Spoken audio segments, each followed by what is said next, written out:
చుట్టూ ఉన్న తరానికి వాళ్ళకు వేరుగా ప్రత్యేకంగా బ్రతకాలి, ప్రవర్తన జీవితం మార్చుకోవాలని చెప్పగానే మేము మార్చుకుంటాము, మేము ప్రత్యేకంగా బ్రతుకుతాము, అప్పట్లాగా బంధువులతో అప్పట్లాగా స్నేహితులతో ఇంకా ఎక్కువ ప్రేమను యేసయ్య ప్రేమను చూపించడానికే కలుస్తాము తప్ప అప్పటి కంట్రోల్ లేని క్రమశిక్షణ లేని పనులు మేము చెయ్యము.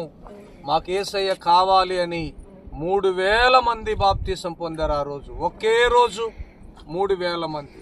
కాబట్టి ఈరోజు యవనస్తులు రాజేష్ ప్రశాంతిని బట్టి దేవునికి స్తోత్రాలు. హల్లెలూయా, హల్లెలూయా. నిజంగా యవన కాలంలో మారటం చాలా గొప్ప విషయం. ఎందుకంటే వయసు అంతా అయిపోయిన తర్వాత కొంతమంది తెలిసి కూడా ఇంకా మా కొడుకు పెళ్లి మనవరాలి పెళ్లి అనుకుంటూ వృద్ధాప్యం వచ్చిన తర్వాత బలవంతం చేస్తే తీసుకుంటారు.